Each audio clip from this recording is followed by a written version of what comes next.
us a chance to chat everything up. Your audio's looking good. All right, we're live. Welcome in there. Hey, Ryan, nice to see you. Rain 5 days straight in Charlotte.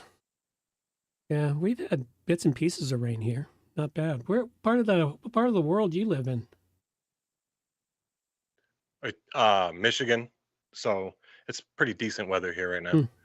Okay, I'm all the way out on the wet coast, so. Oh, okay. Yeah. I live Rain every other day. I live as far west and south as you can get in Canada. Oh, nice. Okay. I live on Vancouver Island down in Victoria right now, so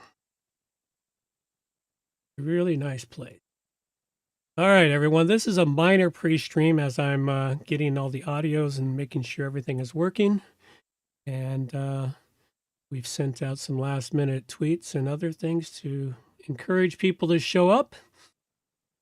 And we will just carry this forward. I got to bring up a couple of things here that I need.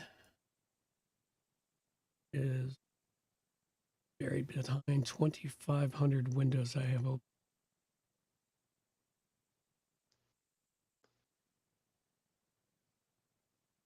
There we go. Okay, now just for a double check here. And you hear this okay? Squirrel! Squirrel, yep. Yep, okay. That means you can hear the sounds. So you'll know the sound effects because I use the intros and the extras to help cue the show up and cue my brain for what I'm supposed to be doing. Perfect. All right.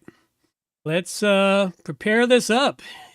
I believe that it is time. Ladies and gentlemen, it is time for WordPress plugins A to Z, not Z. Welcome to WP Plugins A to Z, episode 68 of the Interviewed Show. Code, Controversy, and Community with Robert Devore. Visions for WordPress past, present, and future. All coming up next on WordPress Plugins from A to Z. WordPress, the king of content management systems, powering the web with over 80,000 plugins to choose from. How do you sort the junk from the gems? Welcome to WP Plugins A to Z, where we've been keeping the pulse of WordPress alive for over 16 incredible years. Join us every week for an unrehearsed, real talk breakdowns of the latest and greatest plugins, developer and community member interviews. Some weeks, Amber and I team up to dig in. Others, I'm flying solo, unpacking WordPress news, demoing a standout plugin, or sharing tips to power up your site. No scripts, no fluff, just the good stuff from A to Z. So plug in and let's get rolling. Well, good morning, good afternoon, or good evening, wherever you happen to be hiding out there on the globe today. Coming to you direct from the brewery overlooking beautiful southern Vancouver Island. I'm John Overall. And in today's show, we're deep diving into the dynamic world of WordPress with a seasoned developer who's not afraid to shake things up. Robert Devore, the founder of Plugin Pal and a core contributor to the WordPress and WooCommerce field, joins us to share his 20-plus years of experience in plugin development, security research, and open source innovation. We'll explore his journey from cannabis-related plugins to AI-powered tools like Plugin Pal, his controversial take on WordPress governance, and his vision for decentralized publishing with static. From rapid plugin releases to sparking debates about leadership and the community contributions, this episode is brimming with insights for plugin enthusiasts, developers, and WordPress community members alike. Welcome to the show, Robert. Thank you for having me. Oh, Appreciate you having me on. I've been kind of excited about doing this interview. It's so many places to go with what you have. Your sites and the thing is, you put out so much stuff. It's like you put out a report card on what you did in May, and I just looked at it. I had to just to keep up. Just to keep up. Just to keep up with what I was doing, I had to look back and kind of review and go, okay, what did I actually do this month? Because I work at such a fast pace. Sometimes I build something cool and then I forget about it. Like a week later, I totally forget it was even there. Been there, done that. Not nearly as prolific as I once was many years ago. So tell us a little bit about, you're all about the open source community and WordPress, and it shaped your career. Tell us a bit about what brought you into this. I was like 2003 to 2005. Had a family computer I was working on, and I found WordPress after just building basic HTML and CSS sites, and realizing after a bit of time I needed a CMS to manage all the content. And I found WordPress and I loved it. And I didn't look much further. I tested some things and tried out a few things, but I stuck with WordPress. And now here we are, like 15 years later, 20 years later now, and I'm still building WordPress stuff and releasing new projects and just So, having a blast to do it. so did you hit WordPress at like version 1? I don't remember the exact number. It might have been 1.5. I'm not exact sure of the number. It was a long time ago, so Yeah. I'm not sure. I'd have to go back and look. Oh, But it was very early, before custom post types and all the good stuff started rolling in. So I was there to watch it all happen. yeah, I recall it because I discovered WordPress about WordPress 2.3, and it was just before custom post types were introduced. And I know in version 1, I almost banned WordPress from my servers because it was such a resource hog. Yeah, So, all right. it's come a long way. It has come a long way, and it continues to come a long way. And we've seen a lot of changes occur in it, and in particular, like as I mentioned to you before the show here, that I almost abandoned this career a couple of years ago, but came back to it. And in those couple of years where I only peripherally paid attention to it, a lot didn't change. But in the last year and a half, I've noticed some reinvigoration back in the community. What are your viewpoints on that? Yeah, I think AI has a lot to do with it, just because everyone's so excited now. There's people that couldn't code before that are now able to, so they can see firsthand experience of how it feels to get in there and see something come to life just from an idea. And then for developers, if you've been in it for a while, it's like going from a screwdriver to a power drill. You don't want to go back to the screwdriver if you don't have to. So once you have that in your hand, you just want to keep going with it. So I think that for me anyways, that's given me a lot of new excitement, because I have so many ideas and so many things I want to do, but there's only so much time in a day. Well, now I can have three separate things moving at the same time, and I can multitask until my brain fries out. And then at the end of the day, I can look back and go, I did some cool stuff today. So I think that's what a lot of it for me anyways is, and I feel like it happens for a lot of other people too. You're seeing what you're thinking coming to life, and WordPress is a great medium to be able to do that, because it has so many different ways to extend it. And if you're already using it, you want to actually do certain things that you might have had on your mind for a while, and you don't have to reach out to anybody else to do it no more. You can just work on it and see what happens. With the mention of AI there and the building of plugins, you've been promoting something a lot in the last several weeks called Plugin Pal. Tell us a bit about this. I haven't had an opportunity yet to examine it myself to see what it can and can't do. But tell us about why you created this and how it advantages people working on WordPress.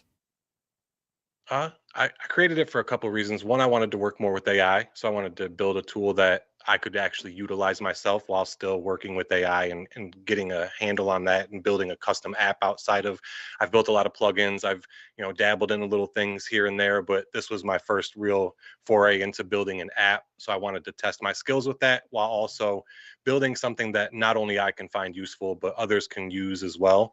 And it streamlines a lot of the work. So I built in a lot of different things for like the security aspects of it, to make sure all the code's written securely. There's proper doc blocks included. It's going to use the modern functionality that's built into WordPress rather than trying to come up with its own solutions. So you're not having to have something that feels really hacky. And it puts the translation files together, packages the license, and then once you're done, it just zips it up for you and gives it to you, so you can just install it right on your site right away.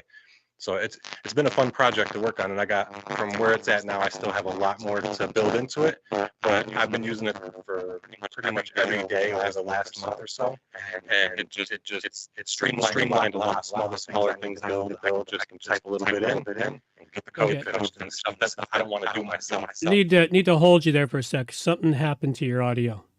We just said buzzing. Oh, and I forgot something really key in this thing. Are you there still? Yep, I'm here. Okay. Your audio seems it just suddenly went really fuzzy. It was almost like being on a static, old-fashioned long-distance telephone line. It, okay. It might be because it was too close to my laptop. I'm moving it back a little bit. Ah, See okay. if it just had interference there. All right. That would definitely explain the noise. Yeah, that was what it was. All right. Sorry. Didn't mean to Oh, throw no, you throw the flow off, but no, anytime you're good. audio. Yeah, if you can't hear me, there's no point. Yeah, that makes sense. Okay, so yeah, so with Plugin Pal, it's really just to help streamline a lot of the more mundane tasks, things that you have to put into a site or a client request, or you want to, quickly put together, and you don't want to have to scaffold it out and manually add the README file and do all that stuff. It'll just go ahead and do all that for you, and it's a really good time saver. A lot of the plugins that I build take under 10 seconds to generate, and that would take me like 15 minutes or so to just manually do it myself. So I'm cutting down time considerably with those types of things. So it does help with that really well. Excellent. Now, you mentioned real briefly in there the security aspects of what you've done with Plugin Pal.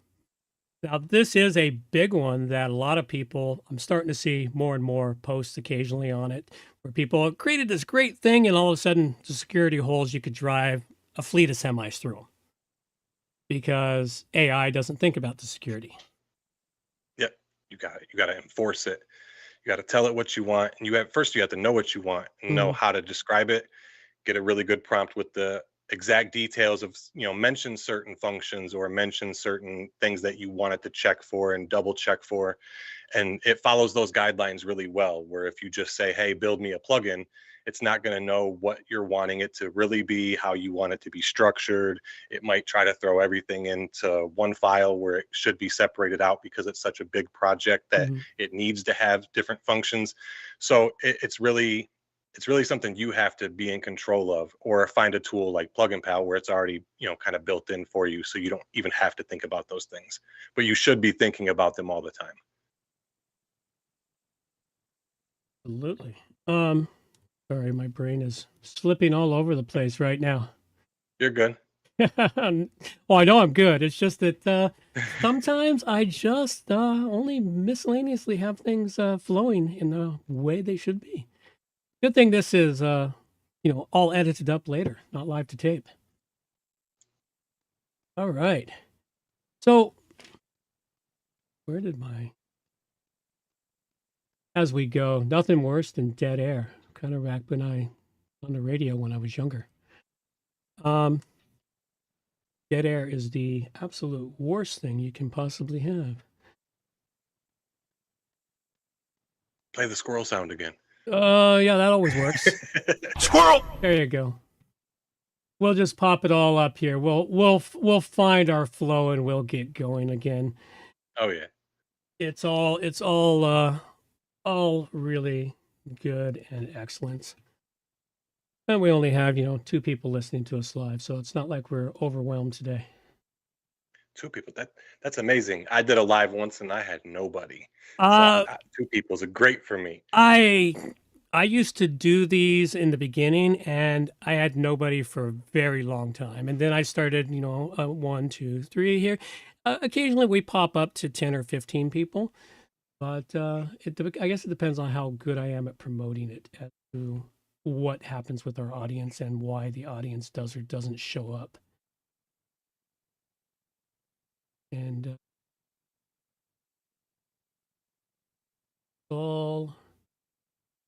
here I am thinking I had everything all organized up, and it turns out not so much. One of those days. All right, well, let's talk a little bit about, we were talking about Plugin Pal there. Let's talk a little bit about some of your other pet projects that you really like. Go on, pick one. Give us one. We'll go static. We can talk about static. Okay. That's a fun one. What is static? I've heard that one promoted too. What is that? I've sort of examined it. It's creating. Is it using WordPress to create the base HTML site, or how does it work? Nope. It's fully custom. It's a Python-based static site generator. So the Python powers it, and you have a folder for all your content that are just markdown files. They have the front matter at the top, so you can put all your SEO in and the custom URLs and change the title up and add categories. And then you have a template folder where you can customize the theme that it's using. And when you run static and it builds your site, it takes all the content, turns them into static HTML pages, and you're good to go. It takes very, very minimal time for that too. I love making things go fast. So that's one that I've been working on, and just recently took it down for 1,000-page website. It went from a few seconds down to half a second. So based on my test, it's like the second fastest static site generator on the market right now. Mm-hmm. And I'm just trying to continue to make it better. Like I Okay. just put the LLMS.txt file that the AIs are now looking for. Static builds that for you automatically, so you don't even have to think about that either. So you can feed the AIs all your content in a streamlined and easy to understand way. So I'm just trying, that's the simplicity of it all, just thinking less about the website and more about what you're putting into the website, the content and the style itself, because it gives you more control that way. Okay. And who benefits from having a site created with static content like that? What core sort of companies or organizations or people would benefit most from that? A lot of brochure sites. If you're an agency that builds brochure sites for clients, Mm-hmm. 9 times out of 10, minus like a custom form or an integration you might have with like HubSpot or something like that, it's easier to set them up with a static site. The content doesn't change very often, and when it does, it's simply adding a file and running the rebuild of the site, and then there's nothing else. There's no maintenance to it, there's no upkeep to it, so you can put it on like GitHub pages or Cloudflare pages, so there's no hosting costs because you can do that for free. So anybody that's just looking for a low friction site that they don't tend to manage on a high level, you don't have like an editorial team trying to get in and do a bunch of content and changes on the site, Okay. or you're not looking to already work with like a predefined, like, oh, I love the block editor, so I need to have the block editor. If you're not a person like that, or I don't want to do anything except Webflow, I'm so used to Webflow, it might be harder to switch over at first, but I think everybody could benefit from it, unless you have a high level like website with like memberships and things that you have to manage like that. If it's not something that complex, Mm-hmm. you should just think once or twice about going to a static site. So it's basically for the content kind of back in the early days of the internet where everything was mostly static and we didn't have all the Yep. interaction we have now. Yep. Okay. But streamlined and faster, because the build process takes one template. You don't have to change the header in 100 different files now. You can just do it once and it still changes it for you everywhere. Yeah. So there is a lot of benefits now compared to how it used to be. I remember those days. Yes. Horrible days. I wake up sometimes crying at night because of those days. Yeah, well, the interesting thing is I started out in 98 doing website and development and stuff, and I left it in 2004, give or take. I bought a computer store and ran a computer store for 4 years. And then I sold the computer store and came back to the internet.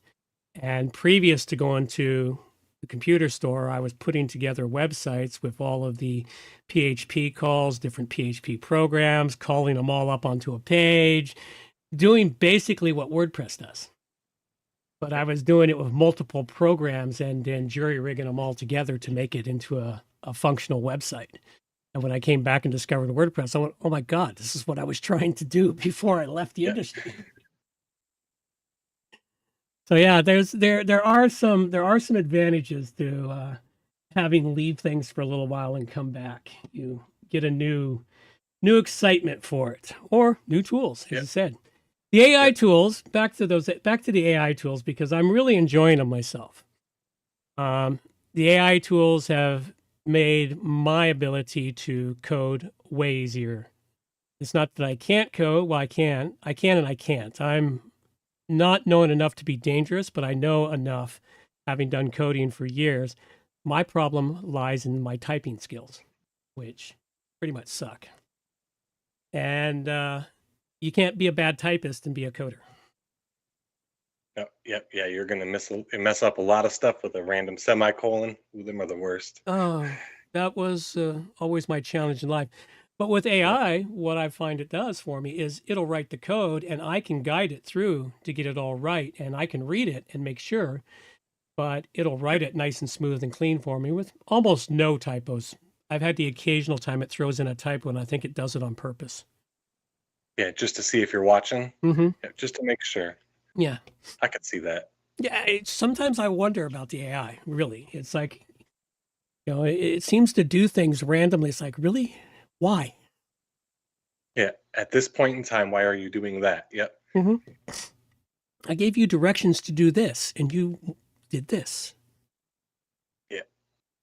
All right. So That's why I burn it down and start over at that point. I close the chat out, I start a whole new one and just start fresh. I've had to do that a couple of times. I've had to burn it down and say, you know what, this one ain't working. Let's here, go away. Okay, here's all the code one more time from where we Yep. were, where it was working. Let's do that. And then from that point, I actually end up getting something really nice. Yep. Let's see here. Where else are we got going here? Well, let's talk a little bit about somewhere along the line, we saw somewhere that you've released software every 5 days on average. Pretty impressive pace. What does this rapid development give you as far as, time for security checks, ensuring they meet the high standards, quality, while maintaining this kind of crazy pace?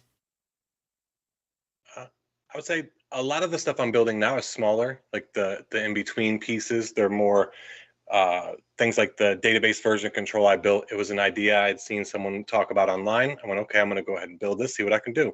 3.5 hours later, me and the AI figured it out. Then afterwards, I realized, okay, I could tighten up the security a little bit more. So I released an update. So just keeping that pace so that way I don't, even if I do miss one or two things, I'm so fast getting back to it that it Mhm. doesn't linger and stay a problem. And again, I have a lot of different custom prompts that I use that I start out all my projects with. So I'm maintaining a lot of control over what we're doing and guidance. It's not just the AI giving me the ideas, I'm forcing it to follow what I want. So it tends to do a lot better in that regard when you do it that way. Good. All right. Yeah, this is a rough day for me. It's Monday. It Yeah, happens. it happens occasionally where everything goes. Okay, now I'm just bouncing everywhere here. My flow is gone to.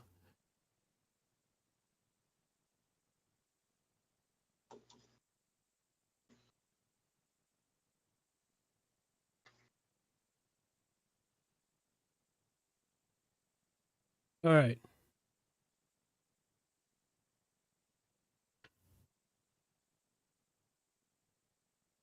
All right, you've created a plugin called Block AI Crawlers. Yep.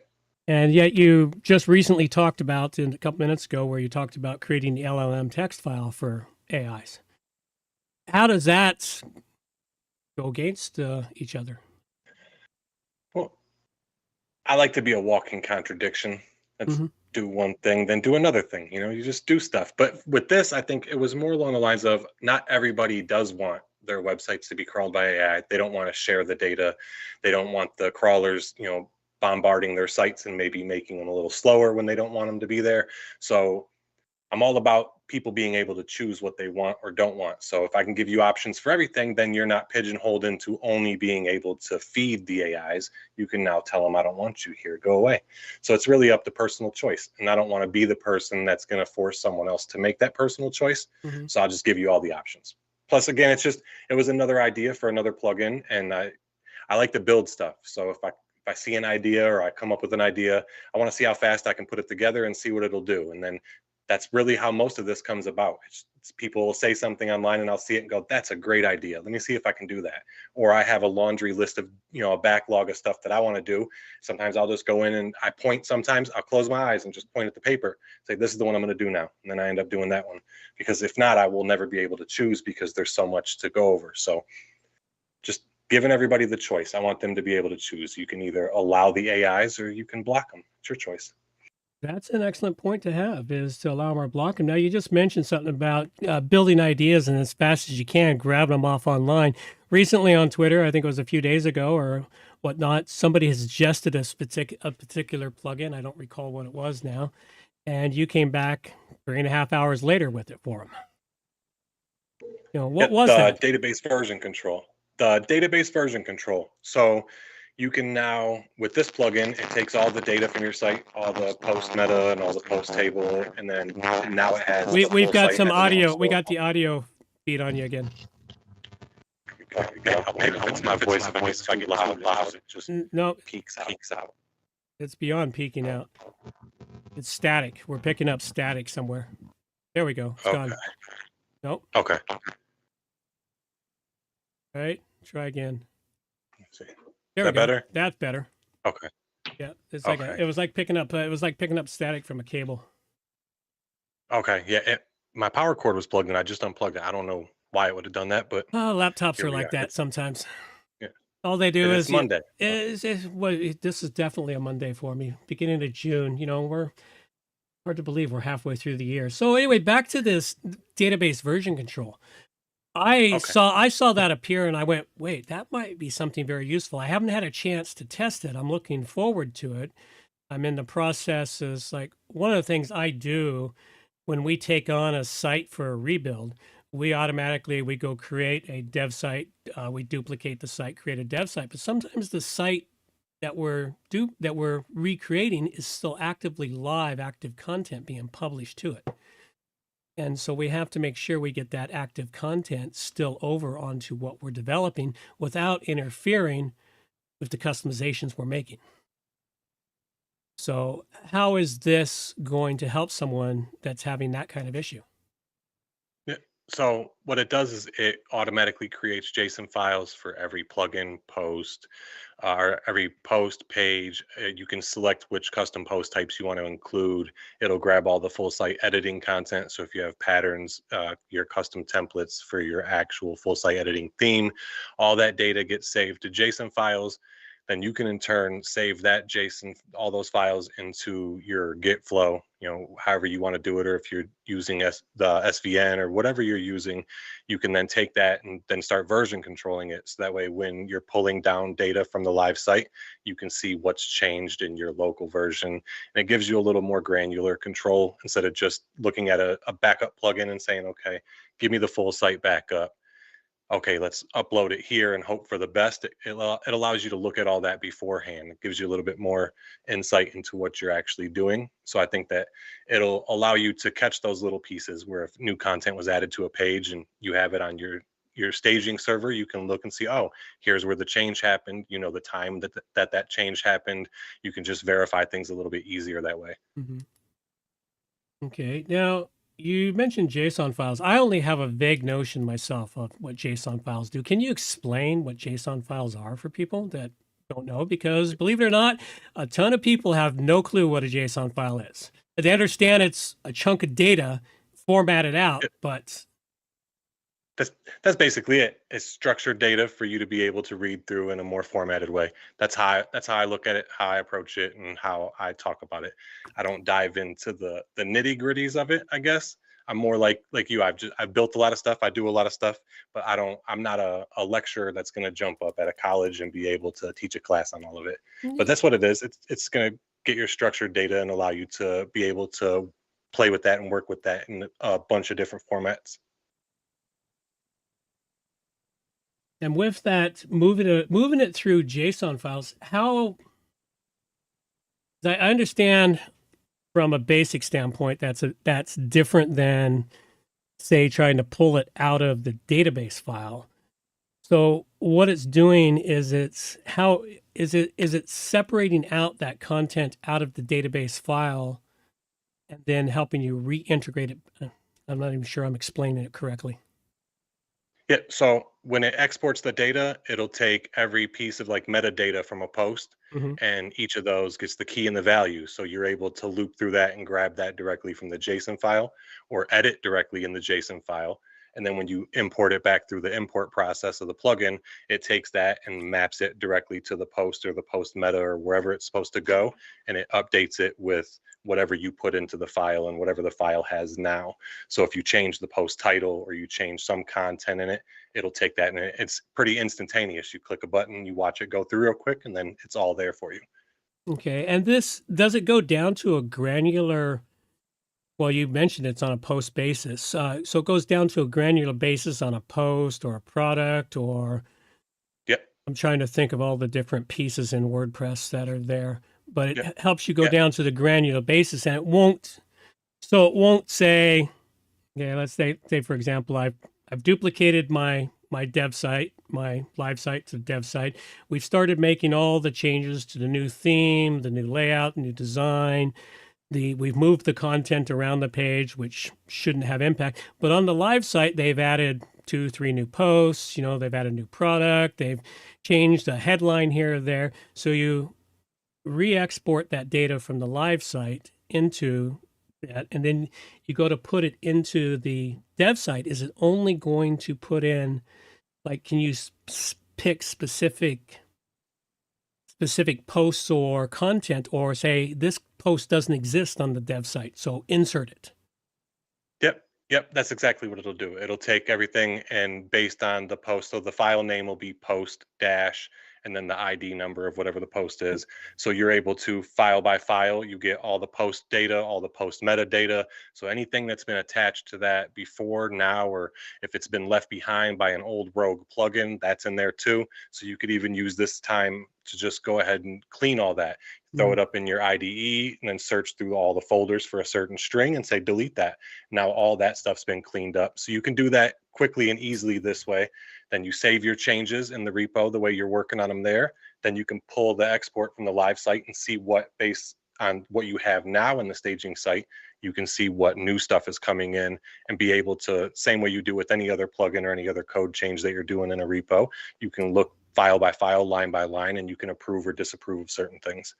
So it's really all about, again, all about just massive control, the ability to see everything and not have to jump through a lot of hoops to get to it. That is very useful, because something that I fought with for years when redeveloping a site is how to bring in the newer content on a live site into this dev site that we've been working on for 2 or 3 months. And in that process, they've added 10, 15, 20 Yep. pieces of content, post pages, products, whatever, to it. And now we need it to come in, and we need to map that content into all of these new layouts and designs without doing, one of the big ways to do it was try to bring in the database. But sometimes if you bring in the database, you end up overriding your custom changes you've made. Yep. And then you pull your hair out and Yeah. cry a little bit And say, and then start over. thank God I made a backup before I did this, right? Yep. Yep. Yes. Because of all the times you didn't make the backups before, now Oh. you're wise enough. Yep. Yeah, Exactly. from the early days. No, I learned the headache of backup with the backup of the backup years ago. Yes. When I had my computer store was when I learned that one. And that's a skill I think you have to learn the hard way. People can tell you all the time, but until you feel that, you'll never get that same urgency to back everything up until it hits you once. Nobody, if they've never experienced the pain of the loss of data, they never think about backups until it happens to them. Nope. Yep. And then they're like, well, I wish you've been warned. Why don't you back up? There's automated ways to do it if you really need to. Yeah. Yeah. So let me ask you another couple of oddball questions here and see where we go. Sure. Let's see where this one. What sort of advice would you give developers wanting to contribute to open source projects such as any other open? do it as often as you can in any way that you can. You could write a tutorial about a plugin that you've used and show other people how to use it, or you can build your own stuff if you know how to code or you want to code, or you can schedule and set up a meetup in your area if that's something that you're inclined to do. Mhm. There's tons of different ways to contribute, and I think that in order for it to work, everybody that's utilizing it should be contributing in some way or another, because that's how everything grows and stays sustainable that way. If everybody's just kind of picking and choosing what they want and then they don't come back and give back, it kind of slows the process down.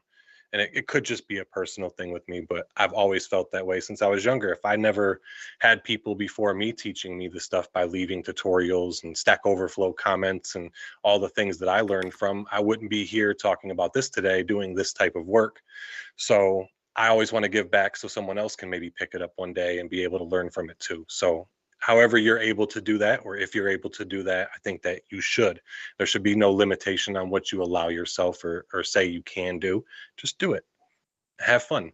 As long as you're having fun and you feel like you're helping somebody, I feel like everything else is just interchangeable. That should be the core of it all. Oh, absolutely. And always trying to give back. I've been doing it myself since the beginning of WordPress, aside from this podcast that I've been doing. For the longest time, I used to create training videos on how to use plugins, how to set them up properly. And people don't realize, oh yeah, it's a plugin. Go in, you install it, you activate it, everything works wonderful. Yeah, not so much. Nope. There's times when it does, but times when it doesn't. And there's oftentimes in many of them, there's little hidden tweaks or features that are not there. And those were some of the best things I did. Now, you are getting ready to do a live streaming. You mentioned it on Twitter a couple of days ago. And tell us a little bit about that. I'm actually, if you pick a good time, I'll be there to watch it. Friday night, 10 p.m. your time is right in zone for me because you're on the East Coast. So that puts it at 7. That was the one thing I wanted to respond to your thing, but it's like 10 p.m. Well, 10 p.m. my time, that's almost bedtime for me. I'm an old man. I go to bed early. I get up early. I'm up at 5 a.m. start my day, but I also go to bed early so I can get my sleep. But if you manage to pick a good time for that, I think you will get the audience you need. Tell us a bit about what you're planning to do here because it looked interesting to me. Yeah, I think at first, I don't necessarily have a full-on set plan. I want to get on here and show off some of the ways that I use AI, some of the workflows that I'm doing, some of the ways I generate content, or I'll create custom images. And then if we get good feedback and there's people there, we can just shoot out ideas over the stream, and then I'll just build that stuff or work on that stuff, and we'll just kind of work through it together. It's more about just interacting with people and the community itself and showcasing some of the AI stuff that I'm finding. And then maybe someone brings something to the table that I haven't seen before, and then we can just all see it together for the first time. It'll just be a fun way to hang out, just people that want to get more integrated with the AI, the tooling and the functionality that you can get out of it. And I figured that would be a nice way to do that. Well, also, instead of just creating videos of how I'm building things, I can just get on there live and do it, and takes a lot of the pressure off, so I don't have to restart the video 20 times trying to get there and get just the right shot. I'm going live with it. Well, the joys about going live with stuff, live to tape, it means that they get to see you and all your flaws, even when you're stumbling across trying to figure out how it's going, and either they like you or they don't. And this is something I learned years ago. It's like I learned my podcasting skills I learned back in college, but I learned how to run a podcast by listening to the No Agenda show, because that's what they do, is a live to tape show. And it's just people either show up and they don't. And that's the way it works. Now, thinking of what you're going to be doing is you're building the AI.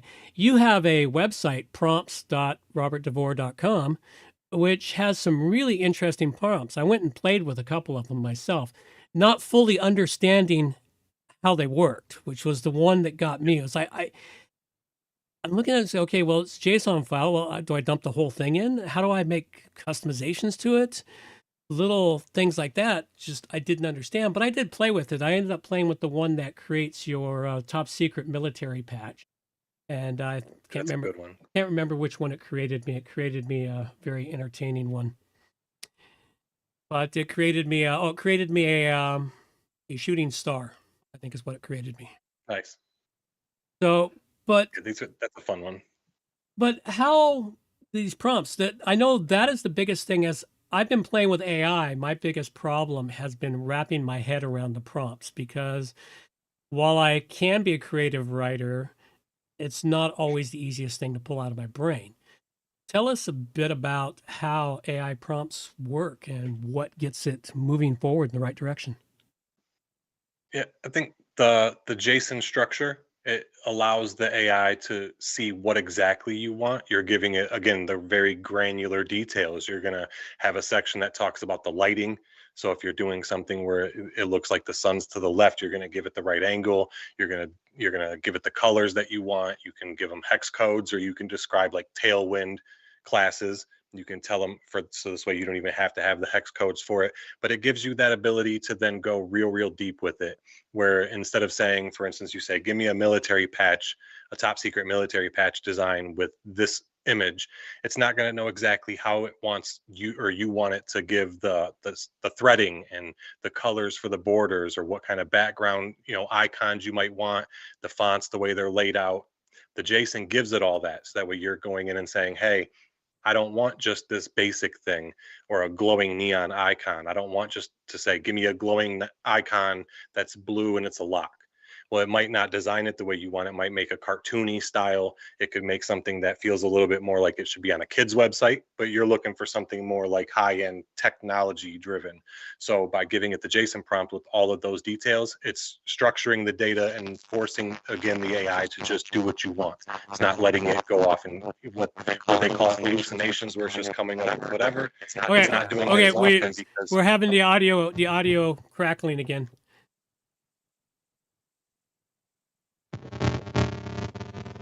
Okay. Some sort of wiring, or sending out some sort of sound there. You got a strange sound being picked up by your mic. I think I'm gonna have to buy a new one. I've been told once or twice that this is not a good mic, so I think it's on its way out now. Yeah, they do that after a while. What's funny is the mic I'm using now is one I started the show with. I've gone up to high-end mics, and the last one I had was, I can't remember, it was a very expensive mic. It lasted me like 4 years, and then it started creating problems. And I needed a mic, and I was like, oh, I still have this one. Plugged it in. It's like, oh, it works perfect. We'll go with this. Yeah. Sometimes the cheap ones work very well. You never know what you're going to get with a mic. Yeah. All right, sorry. See, you continue forward. Sorry to have broke that up. Okay. Oh, I'm sorry that the mic keeps messing up. So the JSON prompt essentially is just structuring the data so the AI doesn't just go off and do its own thing and start coming up with its own ideas and thinking it's the creative director. You're giving it the full details. Like the way I create these, I don't even really write them all myself. I force AI to write them for me. So I'll go tell the AI what I want, or show it an example image and say, hey, I need a JSON prompt similar to this other one I've done. I share it with it, but I need it to force you to design an image or an icon or whatever in this specific style. It'll give it to me, and 9 times out of 10 it'll be like 30 or 40 lines, and it won't be detailed enough. So you just say, okay, now I need you to make that over 100 lines because I need like fine detail to this, and make it modular so I can just add a sentence along with the JSON and customize it however I want. So essentially, by the time I'm done with it, I'll test a few of them and see what one works right. Once I get it to a repeatable output, like the military patches, once it is consistent with that, then I say, okay, now this one's done. Then I can create the blog post and share some of the images, and that one's complete. So it's really just about working with the AI. You know what you want it to give you, and then it spits out something like this, to where you get something that looks like it was taken right off someone's shirt. Yeah, it's looking as good as the ones I had a client years ago that made these embroidered patches, and it looks just like that. You could actually take that, send it to the embroider, and he would run it through his computer and come back with something that embroider those patches for you. Now, the reason I popped in here, I wanted to look at the code block on here and just curiosity on it, trying to understand if you wanted to customize it up, where do you go in here hunting for? Oh, there's the keywords: globe, world, planet, global. So you go in and you modify these different keywords in here. Is what you do, I Yeah. take it. So yep. So that was like the support graphic. So if you ask for like I asked for the wolf, it'll use the support graphics like stars or a world, like a globe that maybe it stands on, and it puts those in as like the defaults. Mm-hmm. So that way it works with those to kind of fill in the space if you don't give it enough detail. But even if you copy this and put like a really detailed sentence above it, you put the words you want and you tell it what image you want, it'll work with this. But if it finds that the globe or the stars don't really fit the theme, it won't put those in. They're just there as kind of like backup defaults. So you don't necessarily need to edit the JSON in order to edit the actual output. Oh, so what you need to do is you need to give it a very specific descriptive 1 to 5 sentence statement, Yep. what you want it to create, and then say, use this as the map. Yep. And sometimes it's even easier where you can just write top words and you put the words in quotes. This way it knows what words you want for the top part. Then you Okay. write bottom words, it'll put those in and write object, and then you tell it what the object is. So you don't even need to write like a super detailed prompt. It'll grab the pieces from what you wrote and put them right directly in the JSON when it's creating the image for you. Oh, okay. Then I used it incorrectly, but I was just Oh, goofing around. oh That's yeah, it. you That's can it. edit them too. Yeah, that's the beauty of it. You can make it yours. You take it and customize it, and now you Mhm. have your own version. Okay. Yeah, so this is just kind of a cool thing here, but you have lots of different prompts. Even on your GitHub, you have a whole repo of prompts. Yep. Is that these prompts here or even more prompts? Yeah, that's these ones. I've also shared some on social media that aren't on here yet. I got a free AI tools page on my site where I'm trying to like organize it all now Hmm. because I put out so much I couldn't keep track of it all. So now making it easier for me to keep up to date with it. But with these ones, I'm trying to do more like icons and different things, not only that are like custom like this, but stuff that you can actually use when you're building websites. Like the plugin pal mascot, I have a prompt that I use to create like a cartoon character Right. that's like a hero character. So I made him the same way. I used the AI prompt for that. And same thing with these ones. You get the prompt good enough for the styling, and then it'll just you give it make me a wolf, make me a lion, and then you put the prompt in, and it's done. Does it for you. Takes all that data for you. Very nice. Yeah, I was having a little bit of fun with it and just sort of goofing around, but I wasn't really getting much out of it, so I understood I wasn't using it correctly, and I just didn't quite understand how to use it correctly. Yeah, and that's what I'm going to try to talk about more about that on my live stream too, just to kind of show the process of these types of things, so you can see from point A to point Z where I go. Mhm. You can see, okay, he starts with this nothing, and then in 10 minutes he has a prompt that brings out stuff like this, and we'll live test some of the images, and some will be good, some won't. But that's the process that you have to go through in order to get what you're really looking for. It's not just always going to work straight out of the box for you. Yeah, well, it's also trying to wrap your head around what you need to tell the AI and Yep. get the AI to actually produce something of value for it. I mean, as far as I've gone with coding, it understands it because it's thinking in the same brain that I'm thinking when I'm doing Yep. code. But when I'm trying to do the more creative stuff, the interesting point on it when I first started using Grok back when it was Grok 2, just before they gave Grok his first lobotomy, he started producing these amazing images for me out of nowhere with almost no prompt for me. It was like, I need Yep. this. And it's like, boom. It's like, oh, that's exactly what I wanted. And then they gave him his lobotomy, and I'd give the same prompt and I'd get a blob. Yep. So, Yep. Yeah. Oh, go ahead. oh, no, you had a Oh, thought. I was just gonna say, I think they do that on purpose. I think they put it out, they let you get used to it, you get addicted to it, and then you go, we're gonna mess this up a little bit, so that way you get mad and then you want to keep using it. I'm gonna keep trying to make it better. At first you think it's your fault because you're like, maybe I'm not writing it right. Maybe I need to adjust my style for this. But in reality, they're just kind of nerfing the quality a little bit, Yeah. maybe to save costs. Maybe they realized too many people were using it, so they had to drop it to slow people down. I don't know. I don't run a business that big, so I couldn't No, say. But You're right. they definitely do it. Yeah, they could do. It could be something along that line. I hadn't thought about those aspects of it. But yeah, then it's starting to get back to what it was with the latest version of Grok. Although now a lot of my AI art comes from the Adobe Firefly. That's where I get most of my AI art because it seems to be doing a great job on it. I haven't experimented with your JSON prompts in it yet to see how it does. That'd be cool. Let me know when you do. I haven't played with Firefly yet, so I'm curious to see how it works. Well, the joy of Firefly, I pay for an Adobe suite to run all the stuff that I do, and I get 4,000 credits a month to do whatever I want to do in there, Firefly. Oh, So, nice. so I go in there and go, yeah, well, let's see what I can do, and I use it for creating my show art because I don't have time to go create art. For many years, I created the art myself, but now I just don't have the time, and I'd rather let the AI create it. Yeah, it comes up with some good stuff too. So something you might not even think to try, it'll do, and you'll be like, "Wow, that's good." Yeah, I've seen it do some amazing things from time to time in the AI. It's like sometimes I'll just ask for something, and all of a sudden, like, yeah, that's exactly what I want. Perfect. Yeah, Other times, I'll give it specific instructions, and I may as well have told it to go plow a field. yeah. You know, Yep. And I think that also speaks to like that, like for 4.0 from ChatGPT, it memorizes a lot of stuff for you.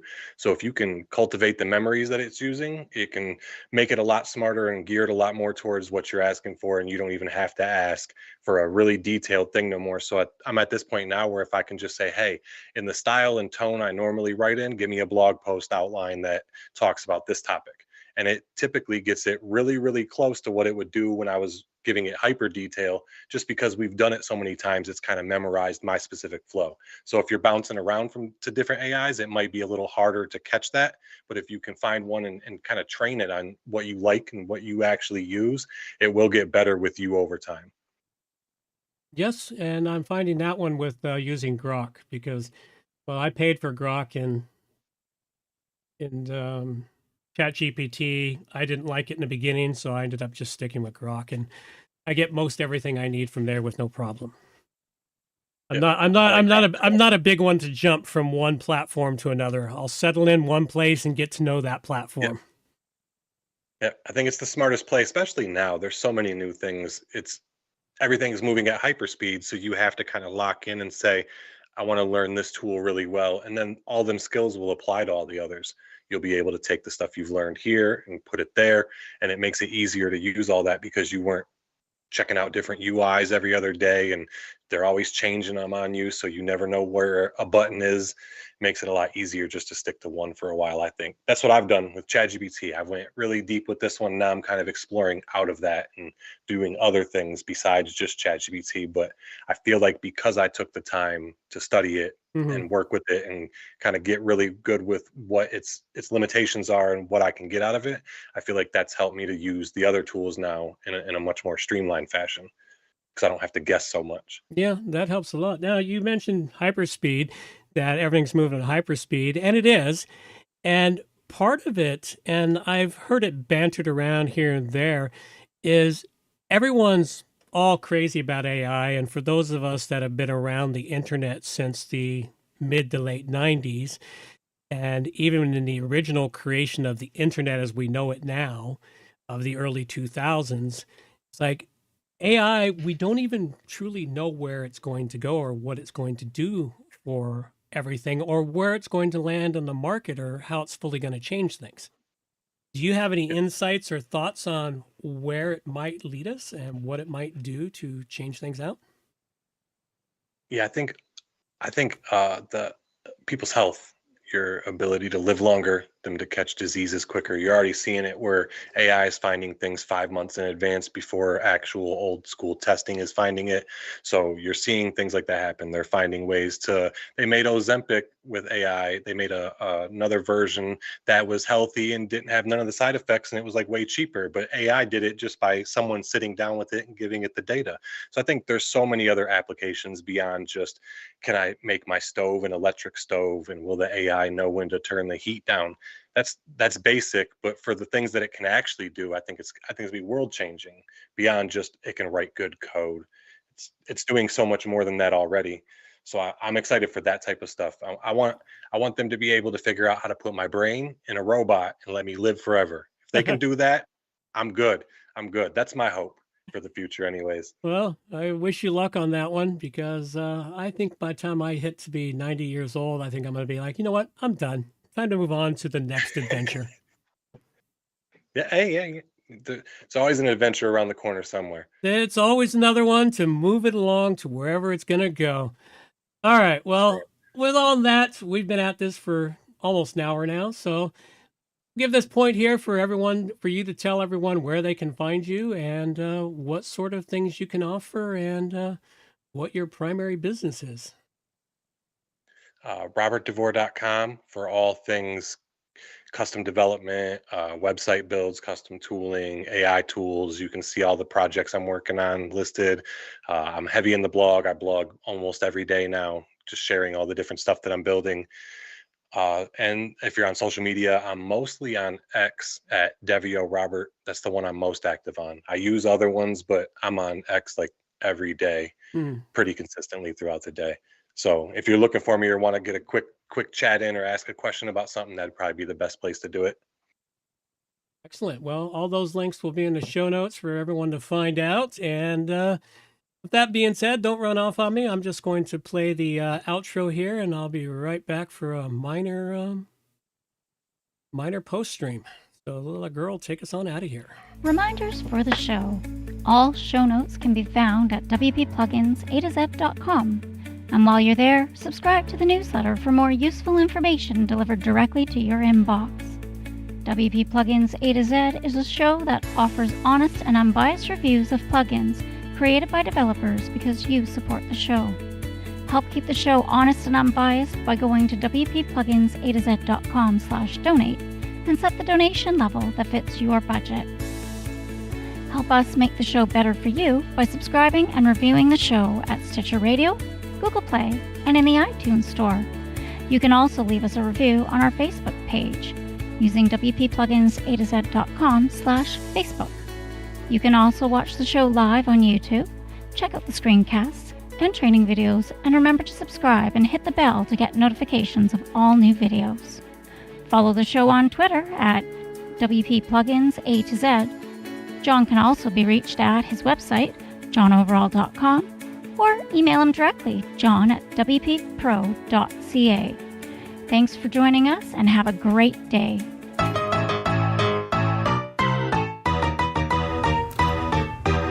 Thanks for listening to the show. This show is copyright by johnoverall.com. So until next time, have yourselves a good morning, good afternoon, or good evening, wherever you happen to be out there on the globe today.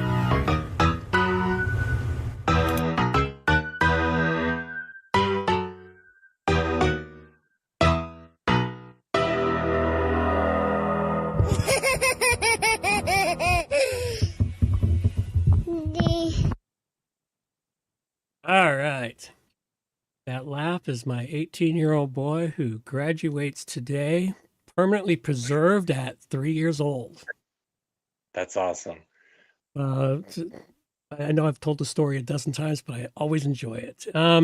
When I was first creating the WP Plugins podcast, I was setting up all of my equipment for testing, my microphone and everything else. I plugged into my computer, set up the recording software.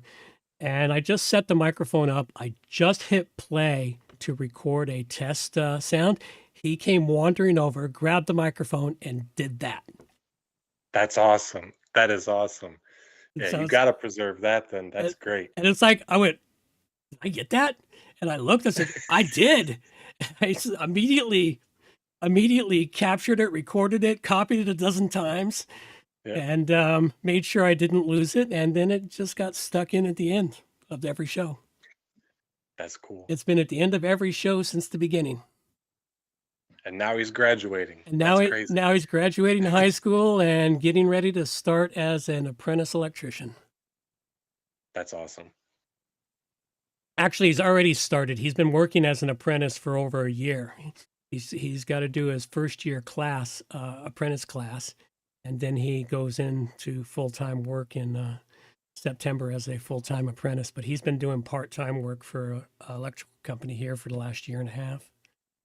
That's cool. Hands-on experience is going to get him really far. That's awesome. Yeah, well, that's the whole point. It's been really great for him. So yeah, so that was a great show. Thank you very much. I appreciate you coming. We had a little rough spots here and there in it. Yep. But- Sorry about the audio. I'm gonna get this thing fixed. I'm chucking it as soon as I get off here. I'm straight in the garbage. Audio is audio, and it wasn't that bad through most of the shows. The occasional glitch here and there, we caught it fast enough to where we got it repaired. So people will forgive the occasional glitch. It's when you listen to a podcast and the entire show is full of that, and you go, I can't listen to that. You can't listen to it. Yep. Yeah, and I don't want that. I don't ever want to be that guy that make something unlistenable like that. Yeah. So Yeah, I've done that a couple of times in the past years where it's like I was just too tired to try and clean it up, and it's like, whatever, I don't care. And I regretted it, and I probably lost audience over it, but many times the people will come back to you. They'll forgive. There's a thing about video and audio. They'll forgive a lower video quality, but they'll never forgive low audio quality. Yep, because you can listen to it without even looking at it, but you can't look at it without listening to it. Yep. That's right. So that's why you always got to do your best for audio. So everyone, thanks. We capped out at 5 viewers for a little while there. So Nice.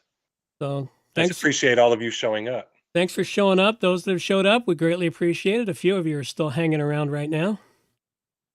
So other than that, it's been a really great show. It's been great meeting you. And Thank you. Likewise. hopefully we can connect up another time and maybe get you back on another time where we can shoot in some different directions. Have a little bit more prepared for what I need to do. I mean, you have so much going on, and I went into your GitHub repo and I was like, wow, there's like over 250 repos in here.